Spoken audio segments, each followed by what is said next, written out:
नमस्कार, मैं हूं आपके साथ ममता तिवारी। आप देख रहे हैं न्यूज़ 18 का डिजिटल प्लेटफॉर्म। इस वक्त पूरे दुनिया में, खास तौर पर भारत में जो बारिश से हाल बेहाल है वो किसी से छिपा नहीं है। खास तौर पर जो पहाड़ी राज्य हैं वहां पर लोगों का जीना मुश्किल हो गया है। लेकिन बारिश के बाद आई तबाही ने बहुत कुछ लोगों को जख्म दे दिया है। कई परिवार खत्म हो गए हैं और कई लोगों के आशियाने पूरी तरीके से उजड़ गए हैं।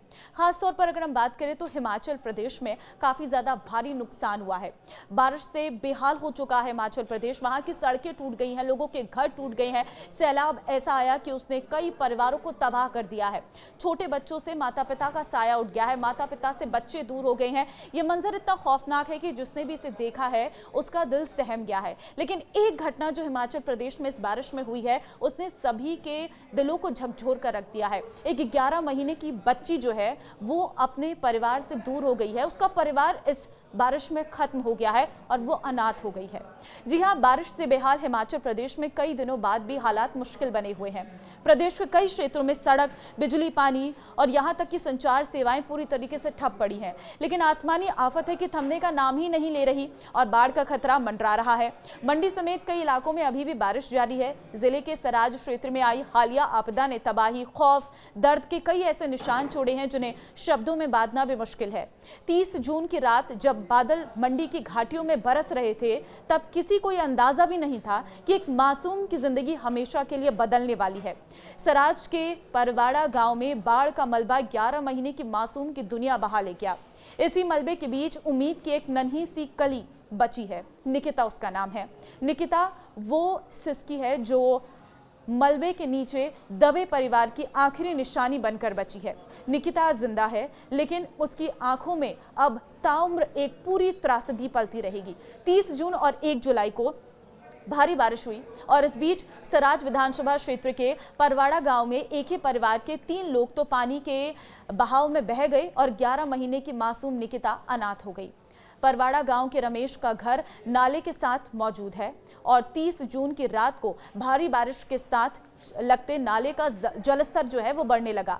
घर को पानी खतरा समझकर रमेश ने अपनी 11 महीने की बच्ची निकिता को अंदर सुला दिया और इसके बाद रमेश, उसकी पत्नी राधा और मां पूर्ण देवी पानी के बहाव को मोड़ने के लिए घर के पीछे वाली तरफ चले गए। इसी दौरान एकदम से पानी का सैलाब आ गया और उसमें रमेश अपनी पत्नी और माता के साथ बह गए। हालांकि रमेश का घर पूरी तरह से सुरक्षित है और उसमें 11 महीने की निकिता भी लोगों को सुरक्षित मिली है। वहीं अभी तक रमेश का शव बरामद हो गया है जबकि उसकी पत्नी और मां के शवों की तलाश जारी है। शवों की तलाशी के लिए टीमें मैदान में जुटी हैं। प्रशासनिक अधिकारियों ने भी इस त्रासदी को गहराई से महसूस किया है। वहीं 11 महीने की निकिता इस पूरी घटना से बेखबर है। वो अब भी गोद में खेल रही है लेकिन ये गोद उसकी मां की नहीं है। निकिता कुछ देर के लिए एसडीएम स्मृतिका नेगी की बाहों में थोड़ी बहुत उछल कूद करती नजर आई। आसपास खड़े लोगों के चेहरे को भी निहारा लेकिन सब अनजान चेहरे थे। इसमें उसके अपनों का कोई चेहरा नहीं था। निकिता आज सिर्फ एक बच्ची नहीं है, वो त्रासदी की जीवित तस्वीर है।